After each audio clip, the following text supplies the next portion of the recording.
Tem uma coisa que ninguém te conta sobre aprender qualquer habilidade. O motivo de você não evoluir não é falta de talento, é falta de um processo certo. E quando você usa o processo certo, você avança semanas, o que muita gente demora meses para aprender. Hoje eu vou te mostrar exatamente como fazer isso. Me chamo Marcos e o canal Pensando em Ser Melhor, a gente reflete sobre disciplina, foco, concentração, hábitos, tudo que envolve melhorar a vida de forma prática e consciente. Como funciona o processo de ser bom em alguma coisa. Muitas habilidades são construídas com o tempo, dedicação, repetição. Alguém que se tornou bom em alguma coisa pode ter certeza que essa pessoa se esforçou muito. E isso é o óbvio. Porém, além disso, eu queria dizer que o processo para você se tornar bom envolve você também dominar os princípios básicos daquela habilidade. A partir do momento que você domina essa parte, a mente começa a não gastar tanta energia com isso, o que permite que ela comece a olhar para outras partes da habilidade que ainda não foram desenvolvidas, conseguindo perceber pequenas nuances, pequenos padrões que não foram percebidos antes, que ainda precisam ser superados, levando assim à excelência. Então a excelência não é você aprender uma única coisa grande, mas é um acúmulo de pequenos aprendizados, um atrás do outro. É isso que te faz virar um especialista, te faz ficar bom em alguma coisa. E para isso tem algumas técnicas e estratégias que nos ajudam a alcançar isso. Você precisa de um objetivo claro. Sei que isso parece bem clichê, mas é importante definir o que é ser bom para você. Porque vamos pensar, isso é meio subjetivo.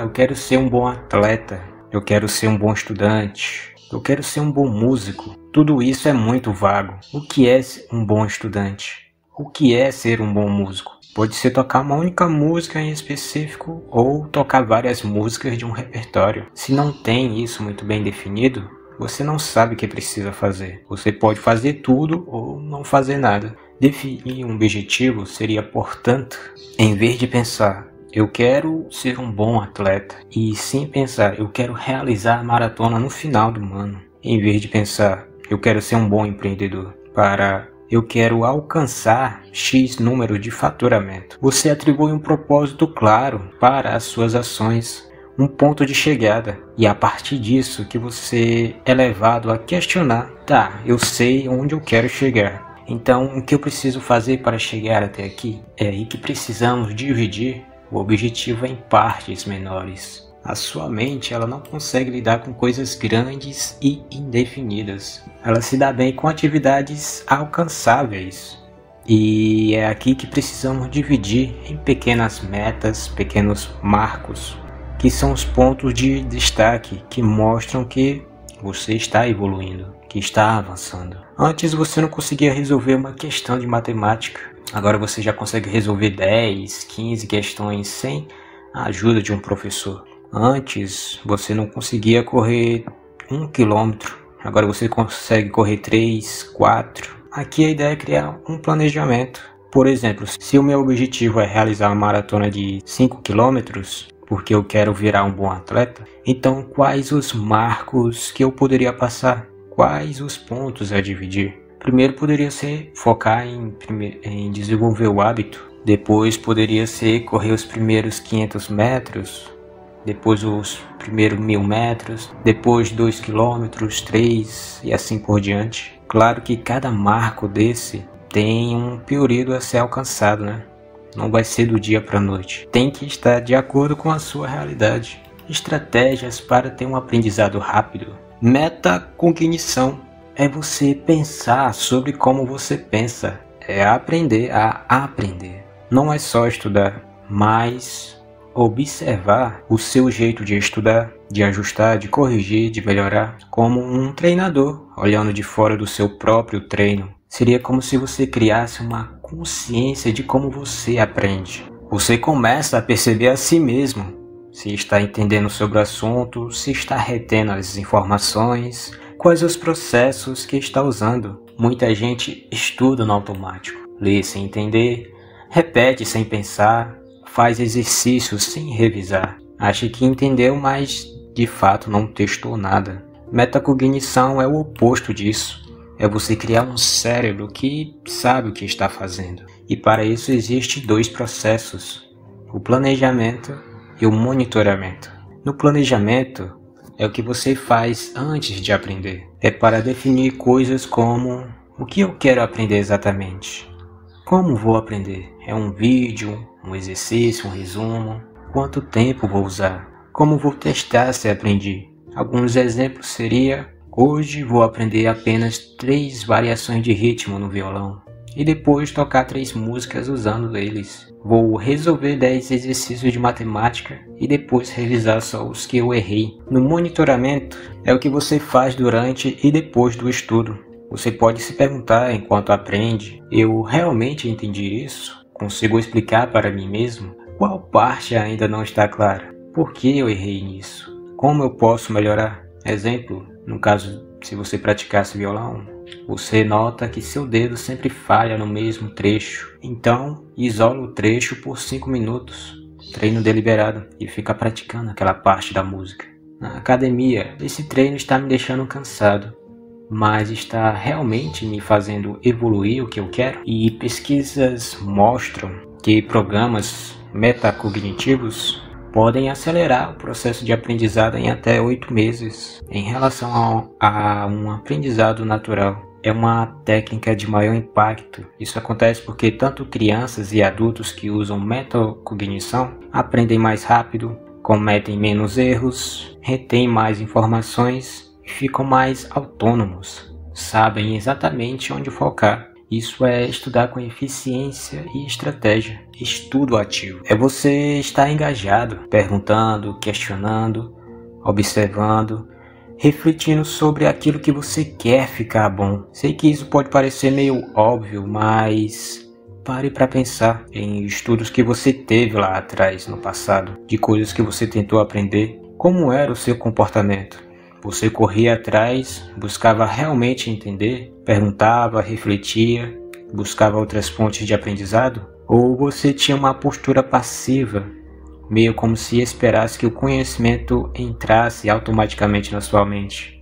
O modo como você estuda reflete muito nos resultados que você tem. Eu, quando procurava aprender a tocar violão, o começo é sempre mais chatinho, né? Mas eu buscava vídeos na internet, observava com detalhes como as pessoas tocavam, ficava perguntando para outras pessoas que já tocavam violão como elas faziam.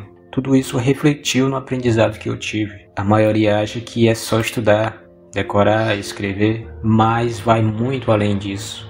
É você refletir e realmente entender sobre o tema, sobre a habilidade, sobre qualquer coisa. Prática deliberada, foque nos seus pontos fracos. Lembra que no começo do vídeo eu disse que excelência seria uma soma de vários outros aprendizados? Então, é aqui que a prática deliberada entra, para te auxiliar, porque é justamente você focar nesses pequenos pontos para melhorar eles. Vou tentar dizer um exemplo com a prática de violão, que é o que eu conheço. Tem uma música lá de 3 minutos para aprender. Os primeiros 2 minutos e meio eu consigo tocar de boa, eu consigo tocar bem. Porém, naquele pequeno trecho final, nos últimos 30 segundos, é onde eu tenho mais dificuldade. Então, você acha que vale a pena eu focar em, toda vez que for treinar, tocar a música por completo?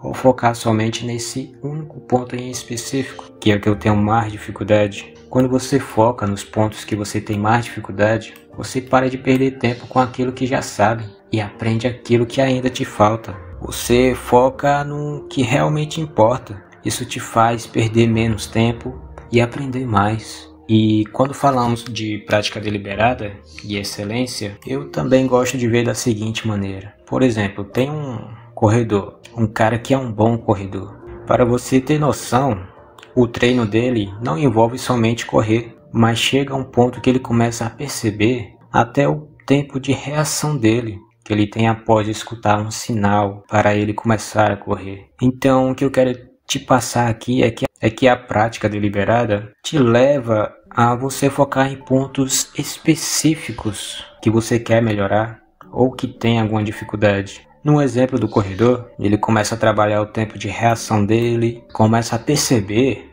do jeito que ele corre, procura um jeito mais correto de correr. Ele observa a própria respiração, procura um jeito melhor de respirar durante a corrida. Também observa o tempo que ele demora durante uma certa distância. Então tudo isso faz com que ele vire um excelente corredor. Perceba que não é só correr, mas sim é focar em pequenos pontos que fazem parte da corrida. E prática deliberada não é só você repetir as mesmas coisas, não é só treino, mas sim praticar os pontos específicos que você tem mais dificuldade ou que você quer melhorar. Pontos estes que fazem parte daquela área ou habilidade que você quer ser um especialista. Tenha um bom professor, ou um mentor, ou alguém que já passou pelo que você quer desenvolver. O que acontece é que além de um professor te mostrar o caminho, te guiar, ele também te dará os pontos chaves. Todo professor bom sabe que existe um exercício específico que destrava 90% de um problema. Além de que surgirá muitas dúvidas pelo caminho, né? Com um professor você consegue tirar a sua dúvida, explicando direito qual é a sua real dificuldade. O poder do esquecimento. Isso pode parecer meio contraditório, mas o esquecimento faz parte do aprendizado. Quando você começa a esquecer e depois tenta lembrar novamente, o cérebro fortalece a memória. A mente funciona mais ou menos assim. Quando você aprende algo novo, a memória está fraca. Com o tempo, ela começa a desaparecer.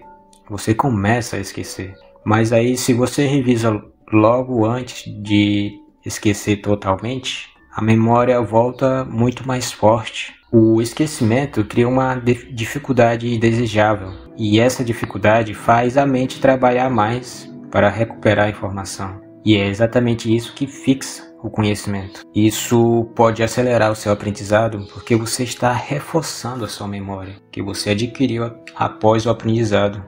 Está consolidando e tornando aquele conhecimento automático, o que faz que isso fique na memória de longo prazo. Isso te poupa muito tempo no futuro. Então é só revisar de vez em quando? Não é muito bem assim, mas sim revisar no momento certo e por causa do motivo certo. Se você revisar cedo demais e não gera esforço e não fortalece a memória. Se você revisar tarde demais, pode ter chance de você esquecer quase tudo e ter que reaprender novamente. Então revisar no tempo ideal faz com a mente tenha um leve esforço e isso fixa a lembrança. E aí a sua memória se torna mais duradoura e eficiente. Mas então, como descobrir a hora certa para revisar? Você pode se observar, como falamos da metacognição, de perceber, por exemplo, eu vejo que de 3 em 3 dias é melhor para eu revisar. Ou você pode usar um intervalo padrão. Um simples e conhecido é 1, 3, 7, 15 e 30. No primeiro dia você estuda, depois de 3 dias revisa, depois de 7 dias revisa de novo e assim por diante. E essa técnica ela pode funcionar porque a maioria das pessoas lembra bem no primeiro dia, começa a esquecer no terceiro dia, está quase esquecendo no dia 7, precisa fazer um esforço no dia 15 e consolida no dia 30. Isso não é uma regra. Você pode ajustar conforme a sua performance. Tipo, eu percebo que no dia 3 eu ainda consigo lembrar bem. Então eu vou estender essa revisão para dia 4, dia 5. Caso você queira ver outras estratégias de estudos, eu vou deixar um vídeo aí no card ou na descrição para você assistir depois. Um vídeo bem completo que eu te mostro mais técnicas e estratégias para estudo. Faça o básico. Depois você vai começar a perceber os padrões. Uma das coisas que eu percebo quando a gente aprende algo ou se torna muito bom em alguma coisa é que é tempo e dedicação. No exemplo que eu vou dar, que é violão, eu não estou em um nível avançado, mas eu toco bem. As pessoas dizem que gostam de me ouvir tocar.